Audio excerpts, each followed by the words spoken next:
tuongeza rent yakatongeza rent tetunakusasula tusasula milioni kumpi 8 ebintu byona nandyo mukabatera masimu nintwire mari nyomwazyo. This is too much. Bano bebamu ku basuubuzi abakolera mu bizimbe eby'enjawulo mu Kampala nga bakaba emmaali yaabwe okwonooneka olw'amazzi agabayingiridde mu maduuka gaabwe olw'enkuba ekedde okutonnya. Bangi ku bano bagenza okutuuka nga tebalina we bayisa kigere ng'amazzi ganjadde ebizimbe byonna naddala ebiriraanye omwala gwa Nakivubo. Embeera ebayitiriddeko ne baagala okwekalakaasa.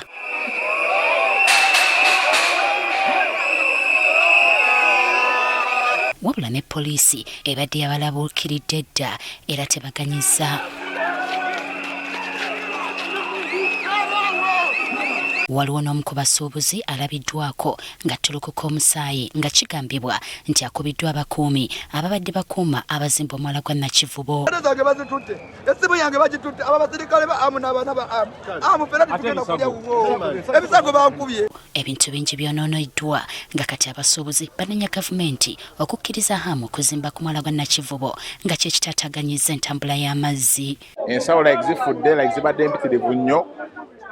Era milioni nkiwanga 15 kize zifudde ne obuzulaiti wava guli kyomwala kigwe bazimba. Omwala ogwo bandi badde bagujjawo ne batuyiririre mali yaffe yino lwaki tutubanga bagamba Hamulekerawo okuzimba. President Museveni stopping hamu alekerawo okuzimba. Buli wazimba ffe twongera kulumwa. Bintu si birungi mbeera si nnungi jangu otunula ebintu byaffe amaduuka gonna gaweddewo olw'omuntu omu ali mu kuzimba ku mwala.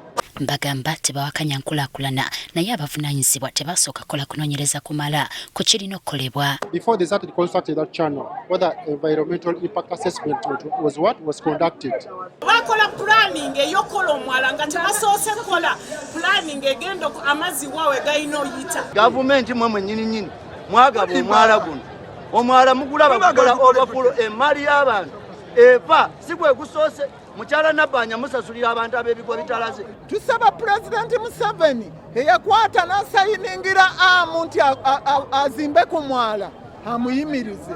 Bano emmaali eri eyo mu buwumbi tebasigaza nga kati tebamalina kyakozzaako. Ebintu byaffe bene bifiiriddwe omwo. Bakama baffe bali maziga abakaba tetulina kye tugenda taasa tuddewa. Ate yo mu Kisenyi poliisi ekakasizza ng'abantu bana bwe batasimattuse ng'omu yakubiddwa amasannyalaze mu nkuba eno.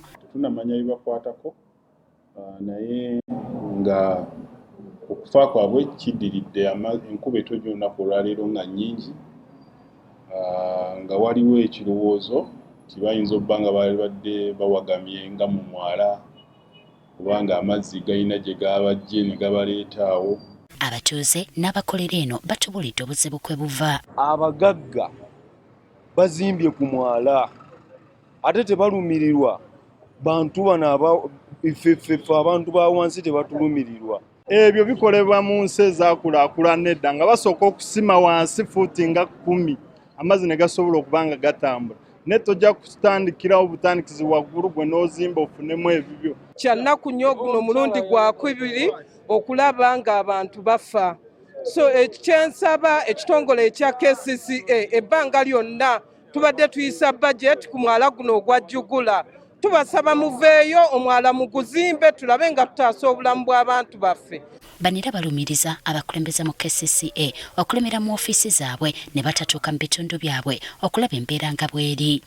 Balwana entalo kituufu naye tebajja ku ground tubalonda bajja ne banoonya akalulu bakatunoonyaamu batuuka ne bwe tumala okubalonda tebaddayo kulabika. Abamu ku beegwanyiza okulembera ekibuga Kampala abasobodde okutuuka mu bifo bino batubulidde ng'obuzibu bwe buva ku myala egitagogolwa nga kw'otadde ne kasasiro atayoolwa. Bano bagenda ne bakosa olukujukuju omwala mu kifo ky'okusigala nga guli straight ne bagublockinga kati amazzi gaago gakomawo.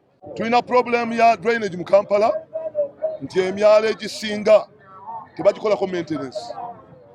Gavumenti otunulya ssente zeewaayo okukola maintenance y'emyala nga tumanyi bulungi nnyo nti amakubo gaffe agasinga ga ttaka. Ekisooka kwe kulaba nti omwala guno gugogolwa ekiseera kyonna okuvaamu ebisaaniiko bino. Ekyokubiri kwe kulaba nti bwe kiba kisoboka gukolebwe. Mu ngeri y'emu waliwo ekibinja ky'abasuubuzi abalumbye Lord Mayor Elias Lukwago nga baagala kuyambibwa. Gavumenti ya Prime Minister twatuukayo, baminisita bonna twatuuka baminisita ba Kampala, tewali n'omu alabiseeko URA etugyeko engalo olunaku lumu KCC netukwatako omwala. KCC yagugaba mukyala Buzeeki ye yagabe omwala ne bakansala abali mu lukiiko ne bagabira Hamu omwala. Hamu n'abawamu ssente zakoze festival. Mu kwogera kwe Lukwago ategeezezza nga bw'azaalabula ku mbeera eno naye nga tawulirizibwa naddala Hamu obutabeera na lukusa lulambulukufu okuzimba ku mwala gwa Nakivubo. Amaloboozi ne gatusaakaala, ebivumo ne bituvumibwa, ebikikinike ne byogerebwa nti abo balwanyisa nkulaakulana. Ne tubabulira omusajja abba mwala gwaffe, abba ttaka lyaffe, tazimba mwala gwa Nakivubo nti aguzimbira bannakampala oba bannayuganda, azimba akeedi. Kati agamba ekimala ensonga basajjamu ebyobufuzi bekikwatako bakole ekituufu. Twagala olwaleero gavumenti esituke, twagala abakulembeze bannaffe mu kitongole wano tusituke, twagala abakulembeze b'abasuubuzi basituke, ffenna tulwanire wamu olutalo luno olugamba nti Hamu please komya ejjoogo. Guno si gwe mulundi ogusoose ng'abasuubuzi bafiirwa ebintu byabwe mu ngeri eno era bangi basigala beemagaza olw'okufiirizibwa ebitagambika. Jocelyn Nakibule, Agafeeyo ku Spark TV.